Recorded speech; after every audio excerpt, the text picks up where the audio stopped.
여러분, 하나님이 죄악이 가능한 세상을 심판하셨습니다.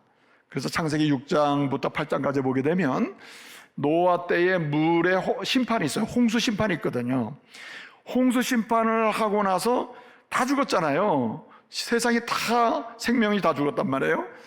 그때 노아와 그 아들들에게 이제 물의 홍수 심판이 끝난 다음에 하나님께서 말씀을 하셔요. 그 창세기 9장 1절인데 창세기 9장 1절에서 말씀을 하시는데 어떤 말씀 하셨습니까? 고생했다. 홍수 끝날 때까지 했었다. 지금부터 농사 잘 져가지고 돈 벌어라. 이런 얘기한 게 아니에요. 9장 1절 이하를 보게 되면 제일 하나님께서 이 노아와 그 아들들이 하신 말씀이 뭐냐면 생육하고 번성하고 땅에 충만하라, 이 얘기를 했어요. 생육하고 번성, 노아와 그 아들들에게 명령을 하니까요. 노아는 이미 세 아들을 낳고 세 아들은 그 자부가 있어요. 그럼 노아는 상당한 역할을 했거든요. 그런데도 불구하고 노아의 아들들에게 명령한 게 아닙니다. 노아와 그 아들들에게 명령한 거예요. 그러니까 이 시대에 존재하는 모든 사람은 어떤 책임이 있고 어떤 사명이 있냐면은 생명을 잉태하고 생명을 출산하고 그 다음에 생명을 자라가게 하고 생명을 보호하고 생명의 왕성한 삶을 살아가도록 할 책임이 이 세상에 존재하는 모든 하나님의 사람들에게 있다는 거예요. 나는 살 만큼 살았으니까 나만 잘 살면서 되지 않은 이러한 생각이야말로 하나님 앞에서는 옳지 않다는 거예요. 내가 살아있는 동안에 생명이 잉태하고 그리고 생명이 출산이 일어나고 양육이 일어나고 그 다음에 인물이 되고 또다시 이들이 자라서 생명이 일어나고 하는 일이 계속될 수 있도록 역할을 하는 게 이 시대의 사명이라는 거예요. 나는 늙었으니까 나는 노년의 삶 나만 잘 어떻게 살다가 죽으면 되지 하는 게 아니고 우리가 연로해서 나이가 들었다 하더라도 우리의 관심은 어디가 있어야 되냐면은 생명에 있어야 된다는 거예요. 내 생명도 건강하게 살지만 다음 세대 생명이 왕성하게 일어날 수 있도록 결혼해서 생명을 낳고 양육자를 할 수 있고 내 자녀가 아니라 하더라도 예컨대 여러 가지 사회적 상황 속에서 내가 가지고 있는 포지션이 있을 거 아니에요. 또 가지고 있는 소유가 있을 거 아닙니까? 가지고 있는 지적인 역량이 있단 말이에요. 이런 모든 걸 동원해 가지고 내 아들, 딸이나 내 후손이 아니라 하더라도 세상 속에 존재하는 수많은 생명들이 왕성하게 행복하게 그 생명의 활동을 이어갈 수 있도록 역할을 할 책임이 저와 여러분에게 있다는 거예요. 그래서 이렇게 여러분 우리 교회에 그 비전이 있습니다. 비전이 6대의 비전이 있거든요. 6대의 비전이 있는데 주보에 있습니다. 주보 맨 앞에 있는데 6대의 비전 중에 마지막 6번째 비전이 뭐죠? 영성을 주도하는 교회, 영성을 주도한다. 우리가 반드시 이 시대 속에서 하나님이 허락하신 절대적 가치가 있거든요. 그 가치를 사회에 확산하고 확산시켜가지고 가치의 즐거움을 누릴 수 있도록 하는 일에서 따라가는 게 아니고 누가 하면은 옆에 도와주는 개념이 아니라 주도적으로 할 책임이 우리에게 있다는 거예요. 그 다음에 모두가 이 일을 해야 한다면 우리가 앞서서 해야 되는 선도적인 역할을 우리가 해야 한다는 거예요. 그래서 생명의 위기를 생명의 기회로 전환시키는 일에 있어서 이렇게 주도하면서 선도할 수 있는 성도 그리스도인 그 역할을 우리 원주중보교회가 잘해야 할 줄로 믿습니다. 여러분 전국에서 이 일을 제일 잘하는 교회 우리 교회가 돼야 하고 이 원주 지역사회에서 역할을 정말 할 수 있는 교회가 우리가 돼야 한다는 거예요. 우리가. 그래서 이 일을 잘 하기 위하여 우리는 어떻게 해야 되느냐?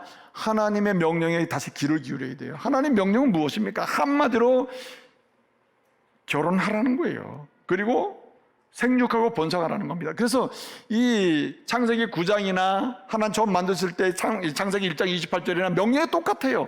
생육하고 번성하는데 생육하고 번성하고 충만하는 길이 뭐냐? 방법은 딱 하나밖에 없다는 겁니다. 창세기 2장 24절에 보게 되면 그러므로 남자가 부모를 떠나 그 아내와 연합하여 어떻게 해요?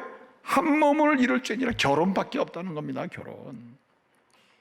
여러분 여러 가지 특이한 개인적 상황 특정한 개인의 상황, 말 못할 개인의 상황이 있을 수 있고 특별히 하나님 앞에서의 자신의 인생의 영적인 사명과 소원을 통해서 결단하면서 나는 홀로 살겠다 하는 이런 분이 있을 수 있어요. 누구 같은 사람이냐면 바울 같은 사람이죠.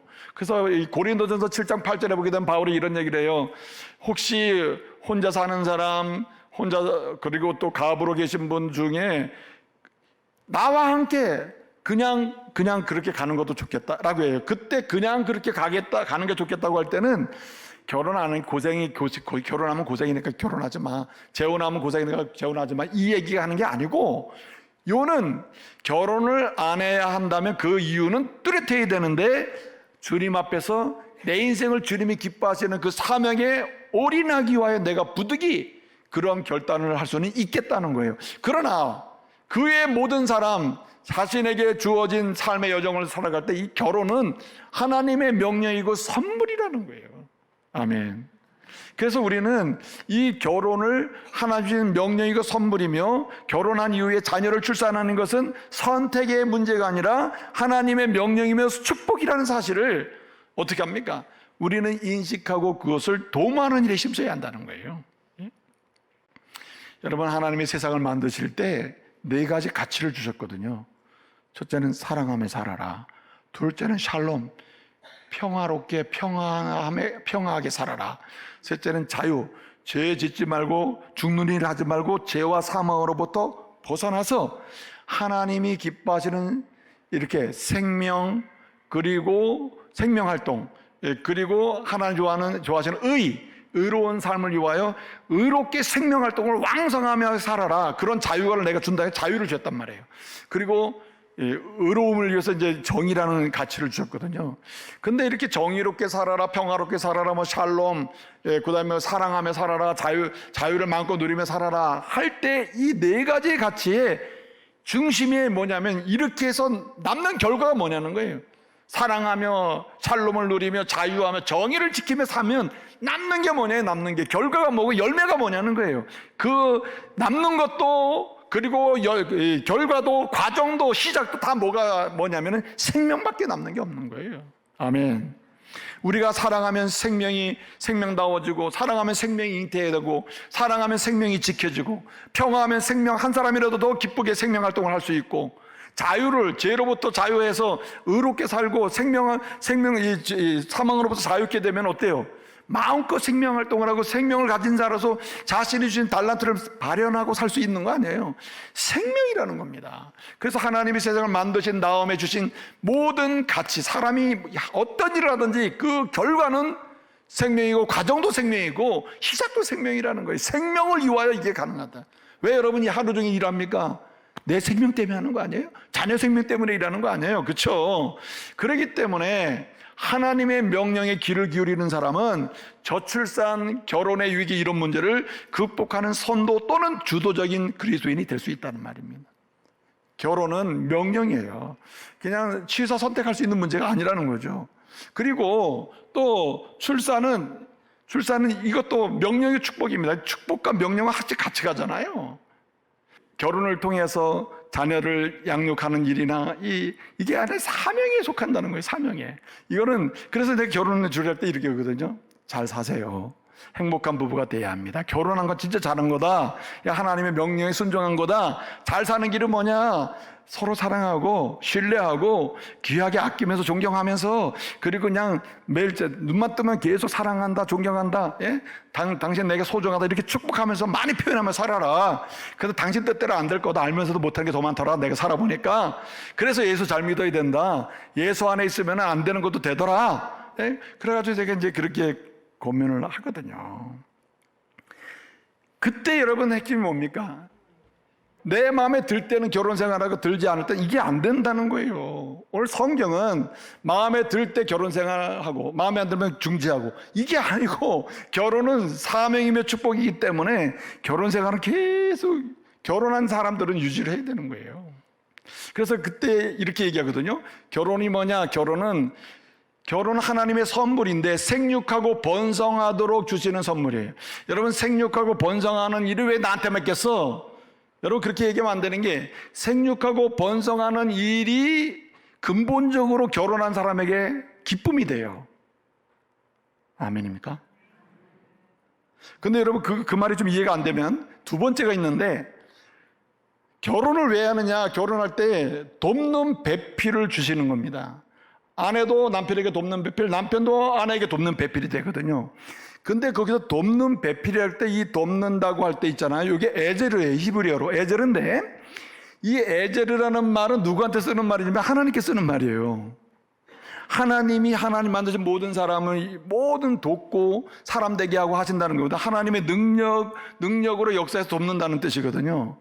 이 말을 남편에게 쓰고 아내에게 썼다는 말은 보통 인생을 살면서 누구에게 도움받고 누구에게 도움받고 이런 도움의 신비, 도움의 차원하고는 전혀 다른 이 도움의 그 신비, 도움의 그 뭔가 느낌, 이런 게 다르다는 거예요. 아무리 친한 친구가 나를 막 도와줘도 아내와 남편으로서 돕는 게 있거든, 에즈르가 있거든요. 이것을 극복이 안 돼요. 극복이 안 돼. 우리나라가 여러분 어려울 때, 경제적으로 어려울 때 그냥 방송이고 뭐 신문이고 내세운 게 뭡니까? 학교 가도 가르치는 게 뭐예요? 예? 한 명 나와 잘 기르자, 두 명 나오면 망한다, 뭐 이런 거 아니에요? 한 명 나와 잘 기르자, 똑똑한 놈 나와가지고 똑똑히 키워가지고 그 결과가 지금 여기까지 온 거예요. 제가 5번째입니다. 5번째. 산하제 안 했으면 나 태어나지도 않는다. 그런데 제가 태어나서 학교 다닐 때는 그 젊은 세대 자녀들은 1명, 2명 낳던 때거든요. 막 그런 운동이 일어날 때거든요. 가족 조사를 한단 말이에요. 너네 가족 몇 명? 6명. 그럼 창피해가지고 뭐 우리 엄마는 왜 이렇게 많이. 근데 그것도 어릴 땐 몰라가지고 우리 엄마가 안 낳아서 4명만 낳았으면 나 끝이라고. 그렇잖아요. 그렇게 산하제 아니 뭐 1명 낳아달라. 근데 이런 가치가 경제 논리로는 맞아요. 그냥 어려울 때, 가난한 때에 진짜 이겨낼 수 있는 길은 1명 낳아 잘 기르는 거다. 그 시대에 그 눈으로 보게 되면 가치적으로 옳아요. 근데 이게 상황적 가치라는 거예요. 상황적 가치를 마치 시대적 가치로 가르쳐 놓고 시대의 정책을 하는 사람이 이걸 한 50년만 끌고 가버리잖아요. 그 시대의 가슴속에 깊이 박혀요. 그래서 우리도 지금도 그러잖아요. 애들이 몇 명이에요? 4명.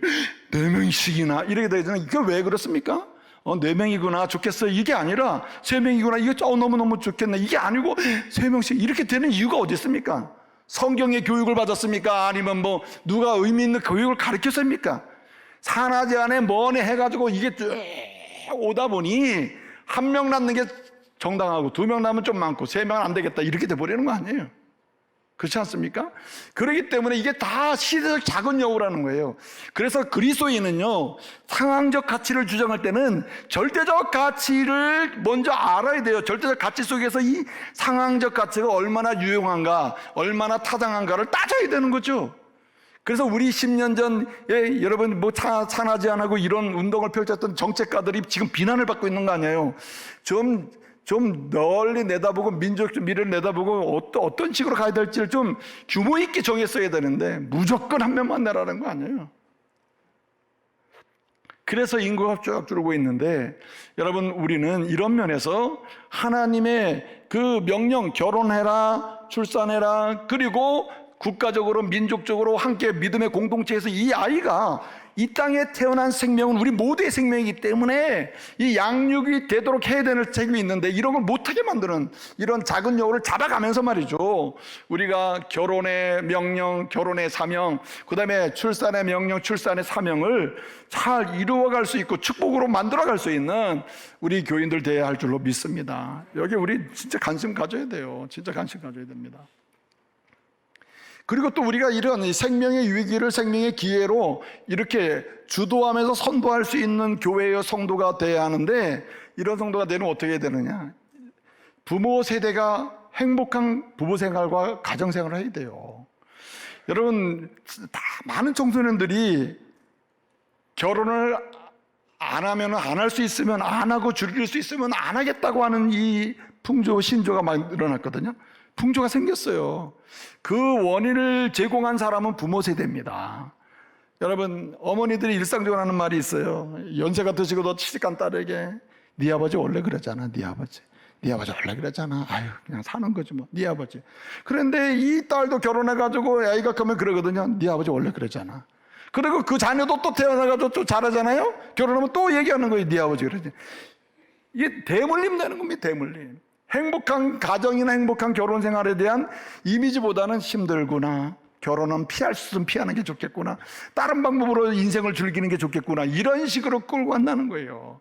그렇기 때문에 여러분 저출산을 극복하고 생명의 이기를 생명의 기회로 선도하고 주도하는 그리스도인이 되려면요, 이 책임이 어디 있어야 돼? 부모 세대인 우리가 정말 행복한 부부, 행복한 가정을 세워야 할 줄로 믿습니다. 행복한 부부, 행복한 가정으로 나가야 되는 거예요. 그래서 여러분 좀 사랑도 하고 조건 없이 또 신뢰도 하고 그리고 의심도 좀 하지 마시고, 그리고 제가 언젠가도 말씀드렸는데 그 남편들 그렇잖아요. 장부 가져와봐. 이거 몇백 원 어디 있었어? 이래가지고 묻고 있으면은 아내가 이게 살림하고 싶지가 않잖아요. 그렇잖아요. 뭔가 신뢰가 되고 따뜻하게 전적으로 믿으니까 걱정하지 마. 당신이 다 알아서 해. 당신이 원하는 걸 내가 할 수 있도록 최선을 다해볼게. 이렇게 가야 되는 거 아니에요? 또 소중히 여기고, 존중해주고. 여러분, 우리나라의 항혼이혼이 10년 전에 말해도 60대 중반부터 항혼이혼이 많이 생겼거든요. 그런데 지금 항혼이혼이 70대 중반에 많다고 그러잖아요. 60대 중반은 항혼이 별로 없어요, 지금은. 지금 10년 전에 그 사람들이 지금 70대 지금 가 있거든요. 70대 이상 되시는 분들이, 지금 여성들이 이제 항혼이혼을 많이 요구한다는 거예요. 그거 왜 그러냐? 30대, 40대 결혼 생활할 때 그 세대는 막무가내 어르신들이거든요. 막 집어 던지고, 막 화를 내고, 막 하고 싶은 대로 아주 상스러운 세속적인 욕을 하고, 그렇게 막 술 먹기도 하고, 막 이렇게 산 세대가 그 어르신이죠. 지금은 그게 할 수가 없잖아요. 그렇죠? 그러니까 그 세대의 지금 결과가 어떻게 됩니까? 애들 다 시집가고 나니까 이제 그만 삽시다. 따로따로 삽시다. 그게 안 통하면 어떻게 합니까? 딸네 집 가서 안 오는 거예요. 애들 키우느라고 나 못 간다 그러고. 딸은 엄마 됐어. 가, 아빠 힘들잖아. 아이 뭐가 돼? 내가 볼 땐 안 됐어. 그리고 계속 머무는 거예요. 그거 왜 그렇습니까? 그게 항혼이혼의 그림자라는 거예요. 그게 말은 못하고 그런 상황이 벌어지고 있다는 거예요. 또 우리 교회에 또 그런 분이 있는 건 아니죠. 그래서 우리는 어떻게 해야 되느냐? 우리는 행복한 부모, 행복한 가정을 아이들이 경험할 수 있게 해줘야 한다. 진짜 나도 빨리 결혼하고 싶어. 우리 엄마 아빠 사는 거 보면 너무 부러워. 우리 엄마 아주 너무 좀 유치해. 아버지잖아 저렇게 막 애들 보는 데 앞에서 막 키스도 하고 막 안아주고 왜 저런지 몰라 할 정도로 부러울 정도로 그렇게 인격적으로 존중하고 사랑을 표시하고 그리고 귀히 여기면서 그렇게 가야 된다는 거예요. 지금이라도 그렇게 하시길 바랍니다. 여러분 60은 사실 당연히 그래야 되고 70 되셨다고 이 나이에 그게 아니고 그 나이일수록 더 끌어안아 주시고 막 키스도 좀 해주시고 좀 이상한데 하여튼 그래야 된다는 거예요. 여러분 그래서 우리 어르신들 참 내가 결혼하고 나니까 우리 부모님 더 행복하게 사시네. 참 좋다. 참 우리 엄마 아빠 저 모습 보니까 나도 저렇게 우리 남편이랑 아내랑 그렇게 살아야지. 뭘 이렇게 경험될 수 있도록 해줄 책임이 부모 세대에게 있다는 거예요. 우리 아버지 생각하면, 우리 엄마 생각하면 내가 결혼을 하자면 자녀는 절대 안 낳을 거예요. 왜 애들을 고생시켜? 이 정도의 심리를 만들어준다면 이거는 부모 세대가 저출산 문제를 해결하는 게 아니라 가속화시키는 그런 부모 세대가 되는 거죠. 그러므로 여러분 지금이라도 늦지 않았다. 지금이라도 우리 그리스도인들이 생명이기를 기회로 선도하고 주도할 수 있는 방법이 있다면 지금 내가 행복하게 살면 돼요. 아내와 남편이 이렇게 사랑하며 살고 또 남편이 아내가 천국 가신 분들 그리스도를 사랑하면서 이 시대를 살아가면 되는 거예요. 여러분 그 미국에서요 설문조사를 했대요. 이렇게 물었다. 질문의 첫 번째가 뭐냐면은 당신이 지금 이루고 있는 가정이 행복하십니까? 이렇게 물었대요. 그랬더니 83%가 노 했다는 거예요. 무슨 행복? 행복하지 않다. 여러분 몇 년 전에요 강남의 강남의 중산층 되시는 어머니들 그 아내들 되시는 분을 대상으로 해가지고 설문을 조사한 게 있거든요. 이렇게 물은 거예요. 당신은 다시 태어나면은 현재 남편과 결혼하겠습니까? 이제 이렇게 물은 거예요. 그 질문 중에 하나가. 그랬더니 이제 어머니들이 아내들이 이렇게 대답했어요. 그 14.5%가 절대 결혼 안 한대요. 절대 이 현재 남편이랑 절대 절대 다시 결혼 안 한다. 이거 그다음에 54점 몇 프로가요. 진짜 진지하게 생각하지 않으면 안 된다. 왜냐하면 지금 현재 남편이 다시 산다는 건 좀 진지하게 생각해보고 결론 내야지, 이거는 쉽게 결정할 수 있는 문제가 아니에요. 그만큼 힘들다는 얘기 아니에요? 근데요, 12점 몇 프로인가가 이렇게 대답했대요.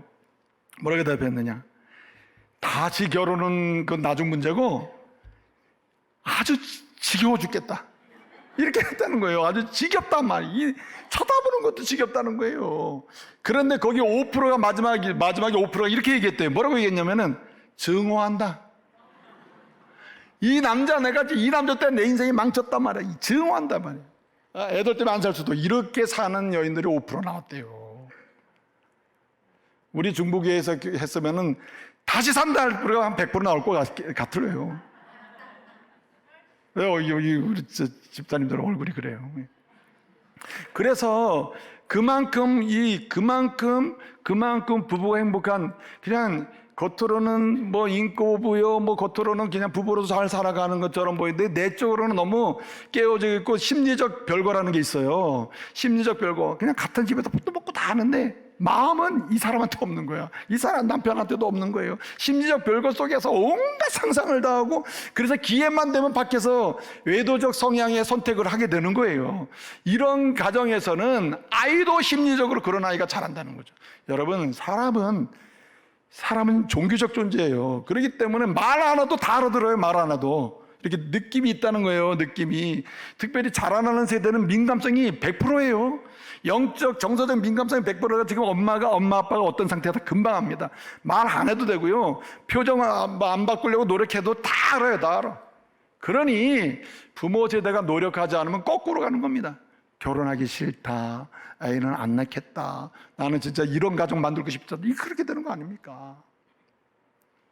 한 가지는 더 말씀드리고 싶은 게, 여러분, 우리가 지금 부모가 돼 있습니다. 어떻게 이 생명의 위기를 기회로 바꿀 수 있습니까?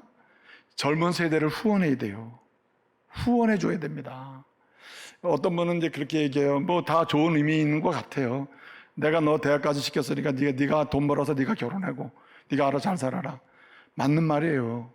맞는 말인데, 우리나라의 구조적인, 이 자본주의 국가의 구조적인 문제 속에서 수도권 생활이란 불가능해요.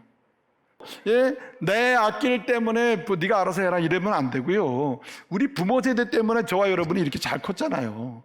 부모 세대는요, 노년 계산하지 않았어요. 우리 부모 세대가 앞으로 내가 노년에 뭐 해가지고 지금이냐 노령연금이라도 얼마 나오고, 국민연금이라도 좀 더 들어가는 경우도 있고, 여러 가지 상황이 있고, 뭐 집이라도 하나 있으면 집 가지고 뭐 주택담보 뭐 연금도 주고, 여러 가지 시스템이 많잖아요. 옛날 어르신들은 어디 그런 게 있습니까? 아무것도 없는 오직 하나, 내 자녀를 양육하여, 내 자녀를 결혼시켜서, 내 자녀가 손자 손녀를 잘 양육하고 잉태해서 낳아서 잘 기르도록 내가 도와야지 하고 여기까지 오는 거 아니에요? 그 덕분에 저와 여러분이 여기 와 있단 말이에요. 근데 우리는 지금 어떻게 하고 있느냐? 절대 돈 있다고 얘기하지도 말고, 절대 뭐 있다고 얘기하지도 말고, 도와준다고 얘기하지도 말고, 대학까지 가르치면 그냥 알아서 해결하라고. 말은 맞다니까요. 독립시키는 건 맞아요. 맞는데 사회적으로 그게 불가능해요. 그렇기 때문에 결혼 포기, 비혼주의가 생기는 것이고, 그렇기 때문에 저출산이 계속 일어나니, 이런 시대에 당분간이라도 우리는 어떻게 해야 되느냐? 우리가 물론 여러 가지 경계도 있고 여러 가지 구별도 해야 되겠습니다만, 할 수 있는 대로 지원하자는 거예요. 자녀를 지원하자. 여러분, 시간이 없어요. 시간이 없습니다. 지금부터 시작해야 되고 지금 출발을 해야 돼요. 오늘부터 여러분, 하나님의 명령을 이 축복으로 받아서 결혼과 출산을 여러분 하도록, 이런 교회를 만들고 그런 분위기를 만들 뿐만 아니라 행복한 부모 세대로서 부부 생활과 가정을 세워가고, 그리고 우리 자녀들뿐만 아니라 다음 세대, 결혼하는 세대, 또 출산하는 세대를 후원하는 저와 여러분 되시기를 말씀으로 축복합니다.